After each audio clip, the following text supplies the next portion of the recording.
Año 1977. La dictadura militar encabezada por el teniente general Jorge Rafael Videla despliega un plan sistemático de represión para imponer su modelo político y económico. Las víctimas de la violencia represiva y sus familiares comienzan a organizarse y a realizar denuncias dentro y fuera del país. Un grupo de mujeres se organiza colectivamente para reclamar por sus hijos desaparecidos. El grupo se reúne en una iglesia del barrio porteño de San Cristóbal. Entre el 8 y el 10 de diciembre, en un operativo de las fuerzas de seguridad, son secuestrados varios familiares de víctimas, una religiosa francesa y Azucena Villaflor, la madre de un desaparecido. El operativo es posible por las tareas de infiltración del capitán de fragata Alfredo Astiz, quien bajo la falsa identidad de Gustavo Niño fingió ser el hermano de una mujer desaparecida. Las juntas militares que gobiernan el país entre 1976 y 1983 imponen el terrorismo de Estado como forma de control y disciplinamiento social.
El golpe de Estado que se consuma en la madrugada del 23 al 24 de marzo de 1976 no es una sorpresa para nadie.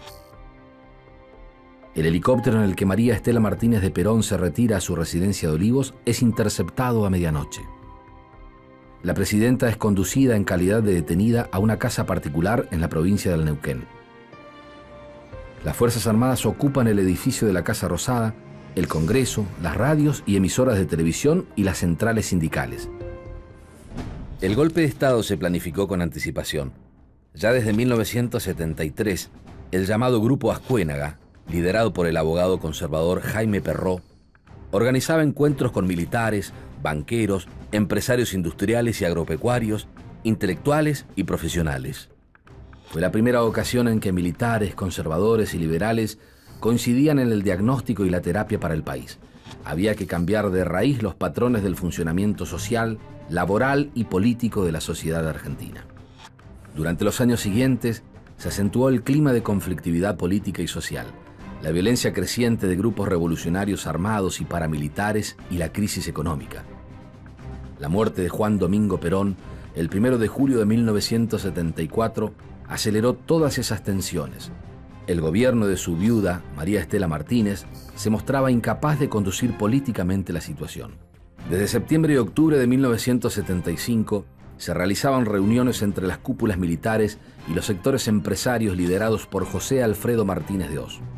Allí se acordaban los objetivos del nuevo gobierno, las características de la organización institucional, los principales funcionarios por designar y el plan económico por desarrollar.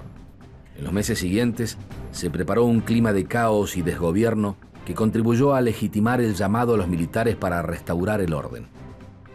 Amplios grupos sociales y políticos consideraban que la única salida para la situación política y la crisis económica era la intervención militar. Las Fuerzas Armadas fueron vistas como las únicas capaces de resolver la situación. Sin embargo, hace al menos 2 años que las Fuerzas Armadas intervinieron en acciones represivas ilegales y desde fines de 1975 funcionaron los primeros centros clandestinos de detención. Así, para marzo de 1976, los grupos armados revolucionarios han sido casi desactivados y no constituyen una amenaza de ningún tipo. Hacia marzo del 76, las fuerzas guerrilleras estaban notoriamente debilitadas desde el punto de vista militar. Sin embargo, tanto el Ejército Revolucionario del Pueblo como los montoneros consideraban que se abría una nueva oportunidad política con el golpe y no habían cejado en su voluntad de lucha. Todo lo decisivo del golpe del 76 se hace en el año 75. En el año 75 se organiza el operativo Independencia, que es el momento donde se produce la represión directa a través de las Fuerzas Armadas. El gobierno constitucional autoriza a las Fuerzas Armadas a participar en la neutralización y o en el aniquilamiento de la subversión en la provincia de Tucumán. Tiene origen en un decreto presidencial, pero avalado en todo caso también por el Congreso, y esto es necesario decirlo porque también hay una responsabilidad por parte de esta institución. Los decretos del Poder Ejecutivo no son decretos legales. El Poder Ejecutivo no está en condiciones de determinar la intervención militar en una provincia. Eso es una potestad exclusiva del Congreso. Es un operativo que le da a las Fuerzas Armadas la posibilidad y la orden de desarrollar todas las acciones que sean necesarias en todo el territorio nacional a fin de terminar con el accionar subversivo. A partir del golpe de Estado en marzo de 1976, por primera vez los militares gobiernan oficialmente como institución. El poder es ejercido por una junta de comandantes que representa a las tres Fuerzas Armadas. El teniente general Jorge Rafael Videla representa al Ejército, el almirante Emilio Eduardo Macera a la Marina y el brigadier Orlando Ramón Agosti a la Fuerza Aérea. Según el diseño gubernamental, además de esa junta, es preciso que haya un presidente, un cuarto hombre que no debe pertenecer a aquella. Sin embargo, por razones excepcionales, se elige para ese cargo provisionalmente a Jorge Rafael Videla, quien pasa entonces a ser presidente y miembro de la Junta a la vez. El nuevo esquema institucional armado busca limitar la personalización del poder y dividirlo equitativamente entre las tres fuerzas para evitar los conflictos internos. Además, el nuevo gobierno introduce una militarización inédita en todos los niveles y funciones dentro del Estado. Solo las intendencias municipales siguen estando en su mayoría en manos de civiles. La nueva Junta Militar de Gobierno pretende soluciones de fondo para lo que considera que son los problemas del país. La participación social es vista como un problema. En cambio, aspiran a una sociedad jerárquica y disciplinada. Su objetivo es erradicar las demandas laborales de los sectores populares desde la llegada del peronismo en 1945 y las formas de movilización social surgidas a fines de los años 60. Se desata entonces una cruel represión sobre militantes políticos, obreros, sindicalistas, trabajadores de prensa, artistas, intelectuales y todo grupo o individuo considerado subversivo y, por tanto, un peligro para la nación. La represión estatal no es nueva y caracterizó de manera creciente sucesivos gobiernos militares y algunos democráticos. La novedad esencial es el secuestro y la desaparición forzada de personas y su implementación sistemática a escala nacional. Las Fuerzas Armadas montan un sistema represivo centralizado con una red de más de 500 centros clandestinos de detención en todo el país. Desde los militares de baja gradación hasta las altas jerarquías de las tres fuerzas, toda la institución está comprometida en la operación represiva.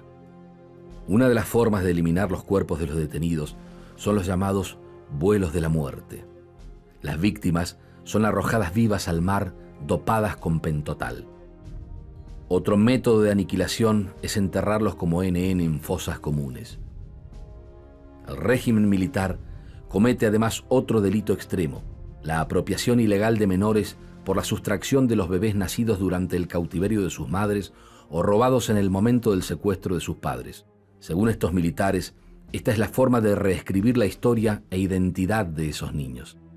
Por todo esto, y porque esta violencia se ejerce arbitraria y autoritariamente desde el Estado, usando el monopolio militar de la fuerza, superior al de cualquier otro adversario o forma de violencia, esta dictadura es un régimen de terrorismo de Estado. Las Fuerzas Armadas, antes de asumir el poder el 24 de marzo de 1976, ya tenían decidido no solo exterminar a cierta cantidad de personas, sino que habían decidido el método. Este método fue la desaparición forzada y masiva y sistemática de personas. Esto es, de un golpe de Estado que se propuso modificar el programa del Partido del Estado y proteger al mismo tiempo el instrumento con el que ejecutaba esta modificación, que fue las Fuerzas Armadas, que organizaron a partir del 76 una gigantesca cacería de militantes. La tortura constituye una pieza fundamental del andamiaje represivo porque es lo que suplanta el trabajo de inteligencia. En la Argentina la tortura suplantó el trabajo de inteligencia. Esta figura, la desaparición forzada, se convirtió a partir del golpe del 76 en la figura emblemática de la represión de esta dictadura. Al desaparecido entonces con el robo de bebés se le arrebata no solamente lo más preciado, si ya se le arrebató la vida, se le arrebata lo más preciado, su descendencia, que es también su trascendencia. El golpe militar de 1976 tiene como objetivo un nuevo modelo de país que supere los obstáculos del pasado para el desarrollo económico. De la mano del economista liberal José Alfredo Martínez de Hoz, se privilegia a los grupos financieros más poderosos y a los sectores económicos más concentrados. Estos sectores y el nuevo líder de la cartera económica adjudican a la fuerte clase obrera industrial y al sindicalismo protegido por el Estado la responsabilidad de los problemas económicos del país. Según el diagnóstico de estos grupos, a ellos se suman la existencia de un sector de industrias nacionales subsidiadas y protegidas por el Estado y una economía cerrada al comercio exterior y basada en el consumo del mercado interno. Así, se ponen en marcha medidas de tipo neoliberal de apertura económica, desregulación financiera y liberalización del mercado. De inmediato, medidas como el salvataje de empresas y bancos privados dan lugar a un sector que comienza a fortalecerse por las compras y obras para el Estado Nacional. Pero también se salvan empresas y bancos privados en crisis y crece un sector empresarial alimentado con los contratos del Estado.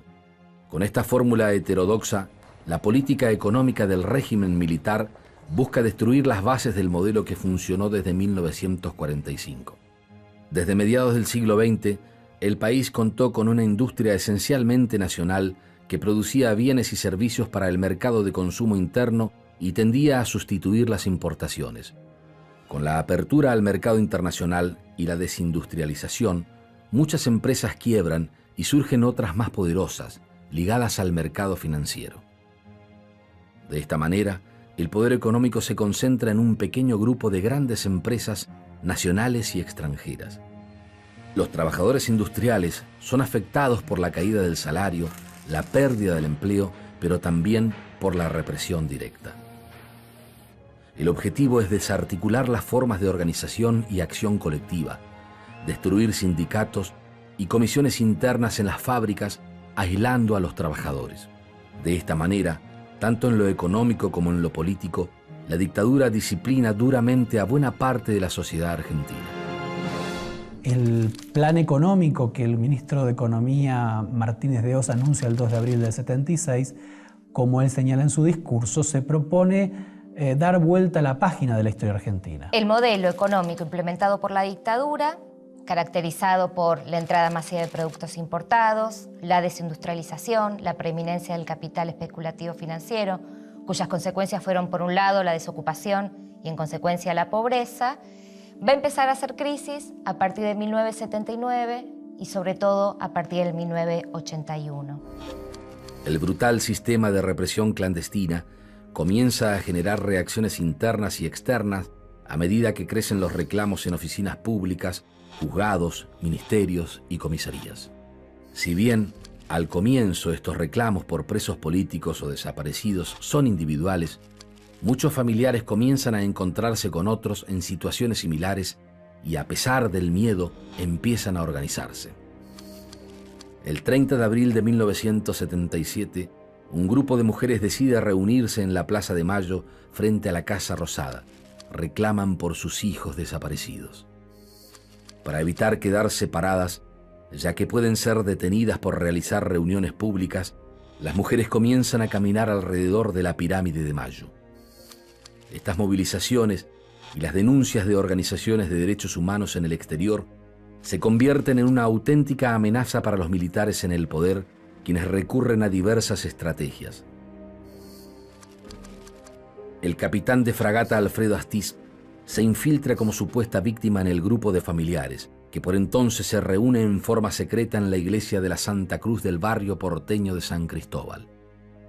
Gustavo Niño, como se hace llamar, es en realidad miembro de un grupo de tareas con base en la Escuela de Mecánica de la Armada.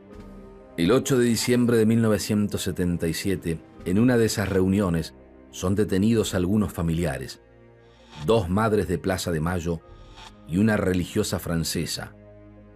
La operación culmina con el secuestro días después de Azucena Villaflor, una de las fundadoras de la Asociación Madres de Plaza de Mayo, y de otra religiosa de origen francés, Léonie Duquet. Luego de estos hechos, a Astiz se le asigna una misión similar en el exterior: infiltrarse entre los grupos de exiliados que desde París denuncian la represión. Así, la violencia represiva y sus métodos extremos representan el intento más mesiánico de las Fuerzas Armadas como institución para rehacer las bases de funcionamiento de la sociedad argentina. Durante 1978, la crisis de las Fuerzas Armadas se profundiza y se revelan fuertes divisiones internas. La propia dinámica institucional creada para organizar el régimen militar termina siendo parte del problema central. Todos los sectores y armas coinciden en la lucha antisubversiva como objetivo principal, pero aparecen diferencias en torno a cuál es el proyecto político y económico para seguir. Existe una facción más dura, anticomunista y antiperonista, formada por los comandantes de cuerpos del Ejército y la Fuerza Aérea. Este sector prioriza la lucha antisubversiva y la permanencia en el poder con total exclusión de sectores civiles. Sin embargo, es crítico respecto a la política económica seguida por la Junta. Por otro lado, hay un segundo grupo integrado por los generales Jorge Rafael Videla, Albano Eduardo Arguindegui y Leopoldo Fortunato Galtieri, entre otros. Son partidarios de cierto acercamiento a los civiles para crear una nueva clase dirigente, y sus ideas concuerdan con la política liberal del equipo de Martínez de Oz. Y una tercera facción politicista integrada por los generales Roberto Viola, Horacio Liendo y Reinaldo Viñone. Consideran que los partidos políticos y las organizaciones sindicales pueden ser convocados según las circunstancias y están en desacuerdo con la política económica liberal. Otro conflicto afecta a la cúpula militar. La rotación del cargo de la figura presidencial está en disputa dentro de la Junta. Este cargo era hasta entonces ocupado por el teniente general Jorge Rafael Videla, pero concluido su mandato, aspira a reemplazarlo el máximo jefe de la Marina, almirante Emilio Macera. En 1978, la confirmación de la Junta de un segundo mandato presidencial de Jorge Rafael Videla hasta 1981 no hace más que aumentar los conflictos internos. Esto se da en un contexto en el que empieza a imponerse la necesidad de dar una respuesta a la creciente presión por las violaciones a los derechos humanos. La visita de la Comisión Interamericana en 1979, la publicación del informe en el 80, el Premio Nobel de la Paz en el 80, sumado a la crisis económica que viene gestándose desde el 79, bueno, genera una situación bastante crítica para esta dictadura. A las presiones por las violaciones a los derechos humanos y la crisis interna del régimen, se suma a comienzos de los 80 el fracaso de las políticas económicas de Martínez de Oz y la inflación creciente. Como consecuencia de este malestar, los trabajadores y gremios comienzan a movilizarse, se produce una cierta reactivación partidaria y se comienza a hablar de apertura política. La acción opositora al régimen crece. En este contexto de crisis económica y desintegración del poder militar, las Fuerzas Armadas se lanzan a una última e inesperada operación. El 30 de marzo de 1982, la Confederación General del Trabajo convoca a concentraciones en todo el país. La marcha a Plaza de Mayo fracasa ante la represión policial que produce numerosas detenciones y heridos. En Mendoza, un muerto. 3 días después, el 2 de abril de 1982, los militares argentinos anuncian el desembarco y la recuperación de las Islas Malvinas, las Georgias y las Sandwich del Sur. Así, los militares hacen un último intento de afirmarse en el poder, de conquistar alguna legitimidad cuando ya no queda nada de aquel capital inicial que les dio consenso en torno al orden y la lucha antisubversiva. Para eso, se lanzan a reconquistar las islas que generaciones de argentinos vieron en la escuela como el símbolo del robo colonial y la violación de la soberanía. Las Malvinas habían sido apropiadas por los ingleses en 1833 y durante 150 años los reclamos internacionales de los gobiernos argentinos no tuvieron respuesta. La operación militar es festejada y apoyada por casi todos los sectores de la sociedad argentina que poco antes comenzaban a exigir la partida de las Fuerzas Armadas del gobierno. Malvinas se transforma en la causa nacional que hace olvidar momentáneamente el terror militar y el descalabro económico. Pero la superioridad bélica británica, la incapacidad de las jerarquías militares y la falta de preparación de las tropas argentinas culminan en la rendición ante los ingleses el 14 de junio de 1982. Los soldados, en su gran mayoría jóvenes conscriptos de apenas 18 o 20 años, casi sin instrucción militar, sin los elementos básicos y maltratados por sus jefes, vivieron semanas en terribles condiciones. 649 argentinos mueren y hay más de 1000 heridos. El fracaso de la guerra y la consecuente crisis interna militar aceleran el final de la dictadura. El enorme poder que las Fuerzas Armadas adquieren en la ejecución de esta cacería, las condiciones políticas que le imponen al país, hace que confundan su propia seguridad personal con la seguridad del Estado. Y para asegurar la posibilidad de su propia continuidad, se lanzan a la aventura de Malvinas.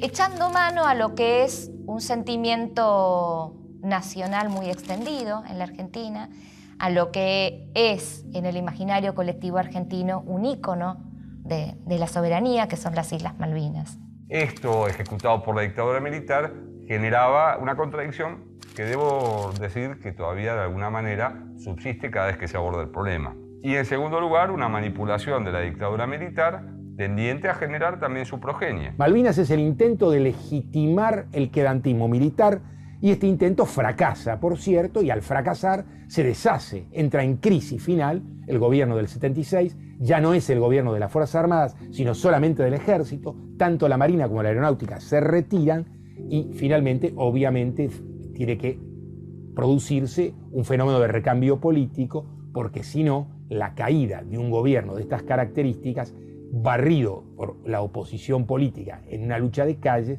no pone en tela de juicio simplemente un gobierno, sino la naturaleza misma del Estado. Y hoy creo que es más claro, 30 años después, lo que se vio fue una fuerte manipulación con un intento de generar un lavado de culpas, una exculpación. 2 días después de la rendición oficial en la guerra, la Junta Militar convoca a los partidos políticos reunidos en la multipartidaria a negociar formalmente la transición hacia un gobierno democrático. La multipartidaria está integrada por la Unión Cívica Radical, el Partido Justicialista, el Intransigente, el Demócrata Cristiano y el Movimiento de Integración y Desarrollo. Este agrupamiento se crea con el objetivo de presionar a los militares para que abandonen el gobierno y se establezca un régimen democrático. En julio de 1982, el general Reinaldo Viñone es designado como presidente por decisión unilateral del Ejército. La Fuerza Aérea y la Marina abandonan la Junta de Comandantes y renuncian en cadena todos los funcionarios que garantizan la repartición tripartita del poder. La mayor preocupación militar es evitar sanciones por su responsabilidad en lo que ellos llamaron la lucha contra la subversión. En consecuencia, promulgan la Ley 22.924, llamada de Pacificación Nacional, que amnistía a los militares responsables de la represión ilegal. La ley es anulada por el nuevo gobierno democrático de Raúl Alfonsín apenas asume al poder el 10 de diciembre de 1983. Este es el inicio de un largo camino de sanciones legales por las violaciones a los derechos humanos cometidas por las Fuerzas Armadas desde el aparato estatal y en el ejercicio del poder.